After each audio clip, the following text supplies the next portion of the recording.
to the video series on how to use freelance sites to bid for jobs or outsource your business. In this video series, I'm going to give you two different perspectives. The freelancer who wants to bid for jobs to get profitable projects and start to build your business. Or the second perspective, the buyer. The buyer is such as like the internet business owner who wants to outsource their business to people like the freelancers. Now I'm giving you these two different perspectives because one could easily tap into both at the same time. You could either be a freelancer and a buyer at the same time. Now if you're just going to be the freelancer and bid for profitable projects, I'm going to show you how to bid successfully.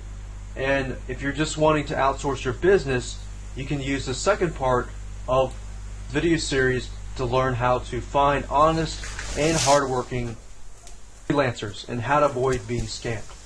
Let me show you an overview of what I'll be talking about in this video series. Of course, in this specific video is video 1. I'll be showing you the two different perspectives and I'll be giving you an overview of the two and how it can be profitable. In video 2, I'll talk about popular sites that bring in freelancers and buyers together, such as elance.com, viewer.com, scriptlance.com, rentacoder.com, and Digital Point forums. There are many other sites where you can find freelancers and buyers, but these are the main sites that I personally have used over the past 5 or more years. All of these sites are good at different things. For example, rentacoder.com, it's better to find coders there and writers. Scriptlance.com, it's easier to find coders, but not necessarily so as far as writers go. And I'm going to show you those examples in that video series. Number 3, we're going to look at the freelancer view.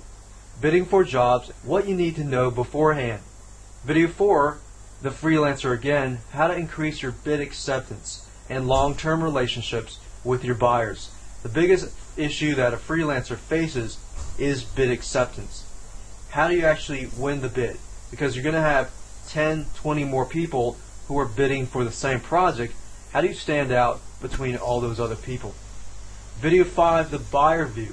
How to save time and outsource your business projects. And video 6, the most important one for the buyer, is hiring freelancers. How to spot honest and hardworking people. And the legal issues. And how to avoid being scammed and cheated by the dishonest people. Red flags that you need to watch out for.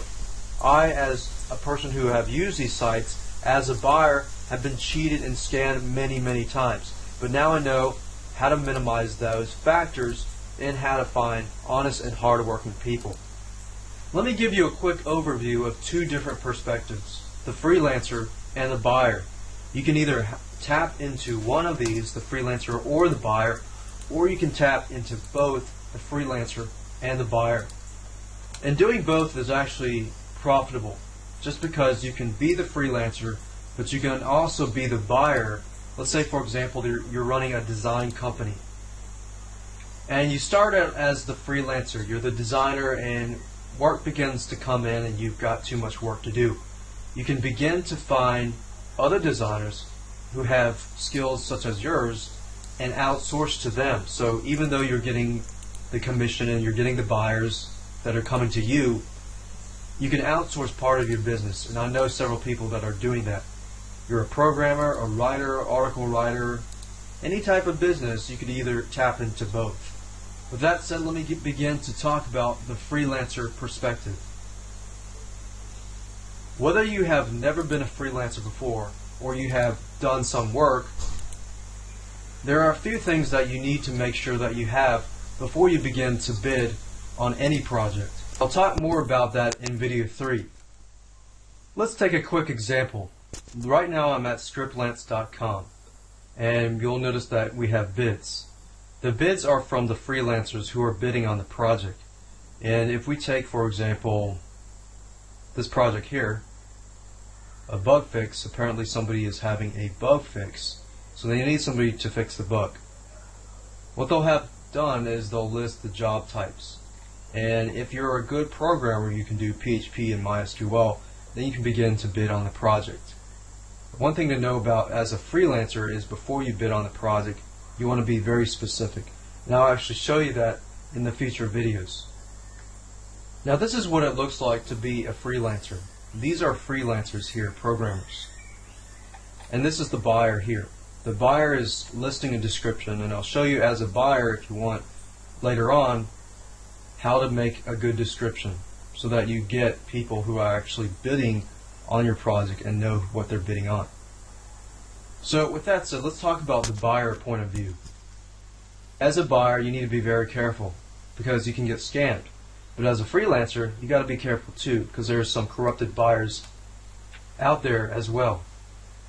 As a buyer, you don't have to worry too much about building your reviews, just because the buyer has more say-so than the actual bidder.